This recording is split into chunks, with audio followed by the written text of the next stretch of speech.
Uchar Universitet. Abduri Ümit Şimşek. Uyghur Tədqiqat İnstituti. Tərcüman Abdülaziz Aqun. Təhrir Abdurrahim Dövlət. Təklimkan Uyghur Nəşriyyatı. 3. bab. Bütkül dünya bir məktəb. Qandaq şəraitdə və qandaq ata-anadan tug'ilgan bo'lsin, dunyoga kelgan har farzand bilan barobar inson naslining imkoniyati yangidan tug'ildi. James Agee. Romantizmga bo'lgan norozilikning mas'uli o'ttirg'i chiqqan organik xizmat yana bir nom bilan Polsha pozitivizmi polshaliklarga nisbatan bayroqqa aylangan va qisman xalqarалық nomga erishgan nihoyat ko'p adabiyotchi, san'atchi və ilim əhlinin yetilishiga sharoit hazırlandı. Dəsliyədə şeir və şairlərə küçlük narazılıqlarını bildirgan bu iqim vaqtning o'tishi bilan o'z shoirlarini yetishtirdi. Natijada azoblar və izlanishlar bir millatga nihoyat ko'p san'at asari orqali ham adabiyotda, ham ilm-fan to'rida Nobel mukofotlarini elish fursatiga ega qildi.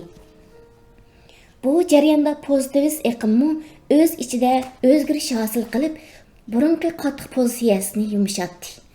Romantiklarchilik bo'lmasimi, yanla o'tmishiga va milliy iftixorlarga yo'zilib, ularni tayanch qildi. Polsha adabiyotining eng gavdalik simollarining biri bo'lgan Henryk Sienkiewicz, ya'ni 1846-yildan 1916-yilgacha yashagan. Organik xizmat muhitida yetishib chiqdi. Tarix va urf-odat romanlari yozuvchisi Sienkiewicz 3 tom 3500 betlik trilogiyasini 1882-yili yozishga boshlaganda adabiyot sohasida o'tmishdan zamonimiz uchun ibrat chiqarish tushunchasi rivoj topgan edi. Sienkiewicz tarixni shundoq jonliq personajlar bilan organik shaklda hayotning bir parchasi sifatida o'tirib qo'ydiki, 6 yil davomlashgan bu xizmat oxirlashib yurganda o'qirmanlar asardagi qahramonlar bilan o'zlari orasida bevosita xususiy munosabat o'rnatishga boshladi. Amdi to'pliq bu qahramonlar bilan yetib qo'patdi. Qahramonlarning biri xavfga uchraganda uning qutilishi uchun duolar qilinadi. O'lgan qahramonlar uchun motam tutiladi, murosimlar o'tkaziladi. Bu asar e'lon qilinib, 100 yil bo'yicha Polshaning eng ko'p sotilgan kitoblarining oldingi qatoridan o'rin oldi. Sienkiewicz haqiqiy ma'noda shuhrat beg'ishlagani bo'lsa, uning turkcha qatorli 40 tilga tarjima qilingan asari Kvadis bo'ldi. Asar ismini Hazrati Isodan so'ralgan Kvadis, ya'ni qayerga degan savoldan e'longan edi. Hazrati Isoning buningga bergan javobi Rimga qaytadan Kirishga eslashqa degandan iborat edi. Birinchi asr Rimda bo'lib o'tgan voqealarni yozish uchun Sienkiewicz Italiyaga bir qancha qatim bordi va u yerda qadimgi Rimning turmush odatlarini tadqiq qilish maqsadida muzeylarni aylandi. Asar 1896-yili nashr qilindi. 1900-yilga borganda faqat Amerika Qo'shma Shtatlarida 1 milliondan ortiq sotildi. Henryk Sienkiewicz uzun o'tmay, ya'ni 1905-yilga borganda Nobel adabiyot mukofotiga erishdi. 1841-yilda tug'ilib, 1919-yilgacha yashagan Eliza Orzishkova polshalik vatanparvarlarga cho'nqur ta'sir ko'rsatgan pozitivist yozuvchilarning biri edi. Yanvar qo'zg'olonlarga bevosita ishtirok qilgandan keyin yo'ldoshi Sibiriyaga surgun qilingan va butkul mol-mulki musodara qilingan Eliza Orzishkova keyingi yillarni yoziqchilik hayotiga atagan edi. Kishilar uning romanlarini o'qiganda yolg'iz qahramonlari bilan birlashib ketish bilan qolmasdan, u qahramonlarning qimmat qarashlarini qabul qiladi va ularning g'oyalariga asosan hayotining yo'linishini belgilaydi. Uning Neyman daryosi bo'ylarida nomli romani yanvar qo'zg'olondan keyin Osiylar bilan dehqonlar orasida o'rtaq zamin paydo qilish va ayollarning xalq orasida texmo faol rol o'ynashini qo'lga keltirishni nishon qilgan bir roman edi. Romanning qahramoni Justin esil bir oilaga mansub bir ayol bo'lib, o'z sinfdagilardan boshqa bir yerda texmo qanoatlanarlik turmushga erishishning ko'yida edi. Mariya Curie qiz chaqlarida ochisiga yozgan bir parcha maktubida Ozeyshkovaning bu asardan olgan ta'sirotini mundaq bayon qildi.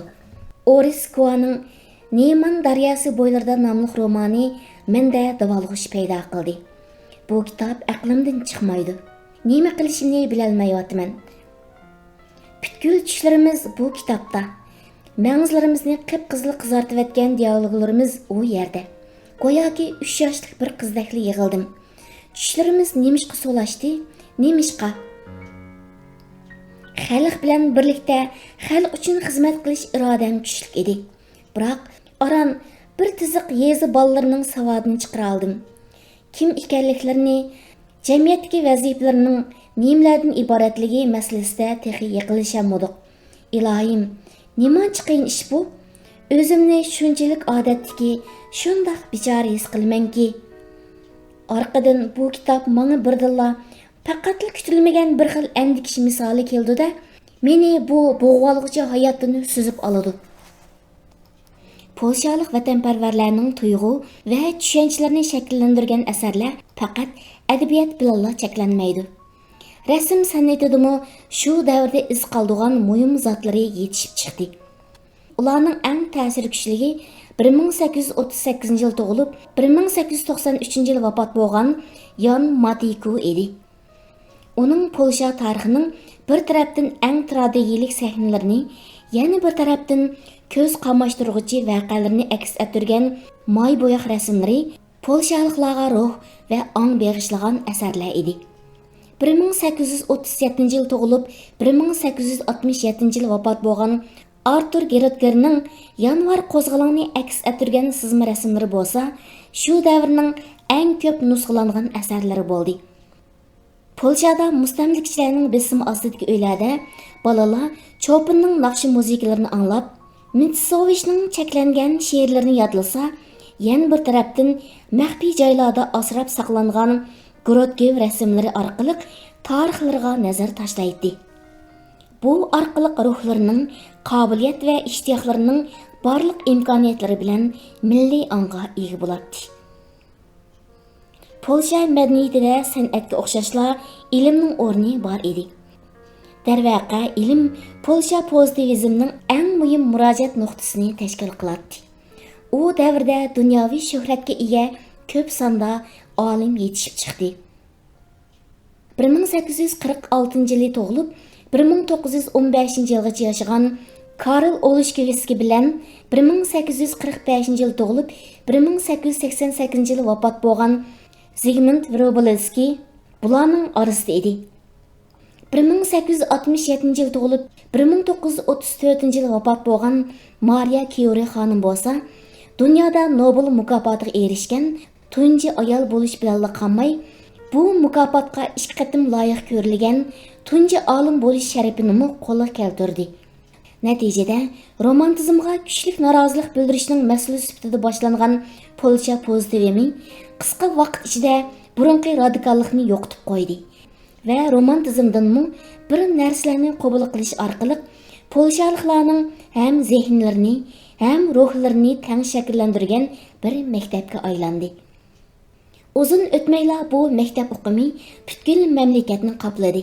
Hatto chet ellardagi polshaliklar bor hamma yerni o'z ichiga olgan umumyuzlik safarbarlikka aylandi.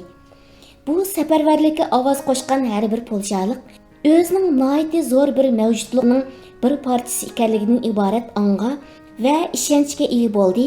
Shundaqla o'zining xususiy hayotining u tarafida yashash g'oyasiga erishdi. Qadrli do'stlar, qimmatli vaqtingizni ajratib, bu ovozli asarlarni tingshig'ininglar uchun chin qalbimdan rahmat aytaman. Uchar universitet nomli bu asarning 4-bobida qo'sh programmalik maktablar nomli bobni huzuringizga sunamiz. Xayr xo'sh, Xudoga omonat, keyin qatim ko'rishguncha xushvaqt bo'linglar.